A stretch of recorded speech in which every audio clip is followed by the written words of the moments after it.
Cresci escutando as histórias de José Alcino, meu pai, o Zeca Chapéu Grande.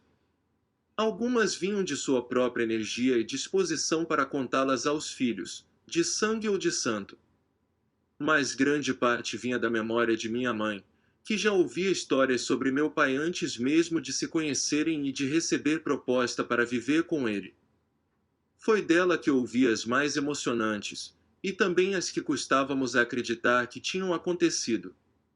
Ouvi as primeiras ainda quando era criança, mas guardei pouca coisa do que se contava. À medida que crescia, via meus irmãos indagarem sobre nossas origens. Eles respondiam e nós apenas escutávamos seus desabafos. Muitas vezes as histórias vinham em momentos de reprimenda, quando nos queixávamos da quantidade de trabalho. Vocês não passaram metade do que seu pai passou, dizia minha mãe, enquanto debulhava as vagens do feijão que seria vendido na feira. Isso foi muito antes de chegar para esta fazenda. Meu pai havia nascido quase 30 anos após declararem os negros escravos livres, mas ainda cativo dos descendentes dos senhores de seus avós. Minha avó, Dona Ana, havia dado à luz ao filho José Alcino em meio a uma plantação de cana na fazenda Caxangá. Ele nasceu no meio de um charco, porque não haviam permitido que sua mãe deixasse de trabalhar naquele dia. Meu pai veio ao mundo cercado das mulheres que, assim como minha avó, cortavam apressadas a cana sob a vigilância dos capatazes da fazenda. Dona Ana dizia que ele nasceu com os olhos esbugalhados e não chorou nos primeiros minutos. Quase sem forças o levou ao seio para que tomasse de seu peito. Somente depois de saciado deu um berro, que pôde ser ouvido de longe, anunciado sua chegada. Meu pai foi o primeiro dos 11 filhos que minha avó teve com diferentes maridos. Chamavam nossa avó de Dona Ana Chapéu Grande porque não abandonava o chapéu de palha do primeiro companheiro. Ele havia falecido pouco antes do nascimento de meu pai, e minha avó durante muito tempo não se conformou com seu destino. De longe, apesar de sua baixa estatura, era vista nas plantações cortando cana, por causa do chapéu que havia decidido usar até o fim da vida. Protegia seus olhos do sol forte, ao mesmo tempo que contribuía para a imagem de feiticeira que se criou à sua volta. De Donana só sabíamos que a chamavam assim, nem sabíamos o nome que sua mãe ou seu pai haviam lhe dado. Minha mãe apenas dizia que deveria ser Ana. Quando morreu, não tinha sequer documento, e como foi enterrada no cemitério da Viração, ninguém reclamou. Da boca de Dona Ana não soube quase nada.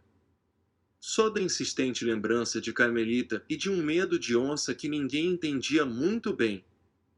Salu era quem contava dos anos que ela própria havia vivido em Caxangá, e mesmo assim só se dispôs a falar depois que a sogra já não estava mais viva. Ela só teve contato com as histórias que contava na mocidade, quando deixou as terras de Bom Jesus da Lapa ao lado dos pais, rumando para a fazenda onde conheceu Dona Ana Chapéu Grande e o filho, que já eram parte das crenças daquelas terras. Minha mãe me contou que, ainda menina, Dona Ana viveu na companhia da família do capataz que havia assumido sua guarda, servindo como empregada em sua casa na fazenda. Foi lá que passou a sentir grande desconforto, pouco antes do período de sua menarca. Tinha febre, sentia um sono intenso durante o dia, não conseguia dormir à noite. Vomitava quase tudo que lhe caía no estômago.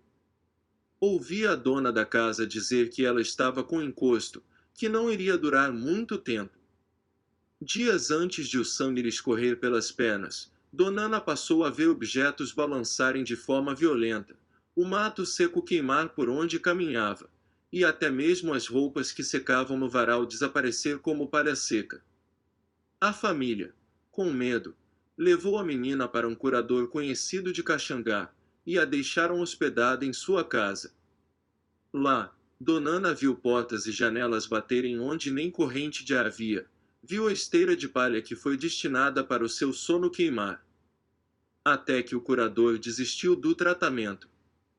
A família percorreu léguas, de casa em casa os curadores conhecidos da região, bateram em 16 portas, 16 casas de Jaré, disse Salu, enquanto retirava as folhas secas da pequena horta no quintal. Eram os curadores mais conhecidos da Chapada Velha. Por último, a menina passou a receber encantados, com mais frequência o velho Nagô, e foi dito à família que o problema do outro mundo tinha sido resolvido. Os encantados aguardariam chegar à idade adulta para que pudesse ela própria ser uma curadora e guiar os espíritos em benefício dos que necessitavam de seus poderes.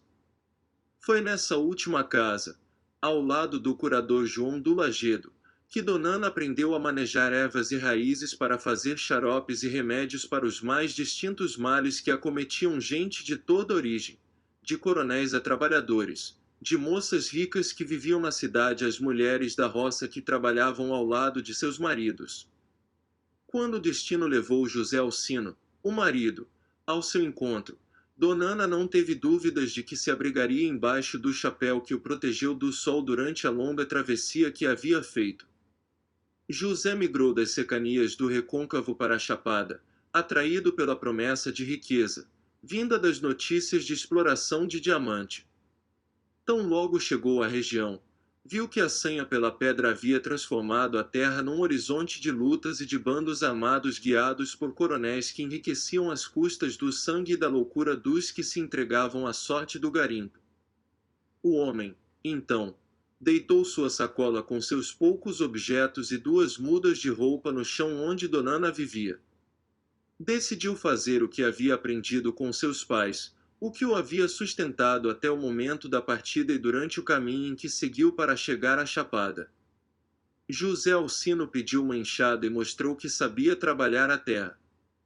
Pediu morada na mesma fazenda onde minha avó vivia cativa, sem nunca ter tentado deixar seus tutores, trabalhando pelo que comia. Construiu uma casa de barro, cobriu com junco, fez amizade com o capataz que havia criado Donana. Com o tempo, disse que precisava de companhia, que queria família e não podia viver sozinho. Notou que a moça não parava de olhar para o seu chapéu, e mesmo evitando seus olhos, a levou para casa. Pouco antes de Donana dar à luz a meu pai, José Alcino caiu de um cavalo, enquanto viajava acompanhando um carregamento de cana. Os dons de minha avó voltaram a ser motivo de conversas e intrigas na casa grande, nos rumos que os trabalhadores tomavam para suas roças debaixo do sol. Contou minha mãe que Donana andou devagar, amparada por vizinhas, para o local onde havia ocorrido o acidente. Não chorou quando viu caído já sem vida no chão, assim como eu não havia derramado lágrima por Tobias. Talvez por motivos diferentes, mas foi estranho saber, depois de tudo o que aconteceu, que a história havia se repetido. Salu disse que, assim que Donana pegou o chapéu caído a alguns passos do corpo, voltou num carro de boi, com a cabeça do homem que havia lhe dado casa e companhia no colo. Quando minha avó enviuvou pela segunda vez, recebeu um recado do curador João do Lagedo, que já se encontrava muito idoso. Era hora de tomar para si as obrigações que Deus havia lhe dado.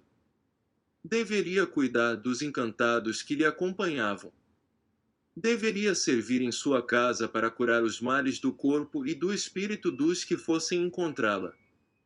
Seu poder era uma dádiva que deveria ser devolvida em favor dos que sofrem.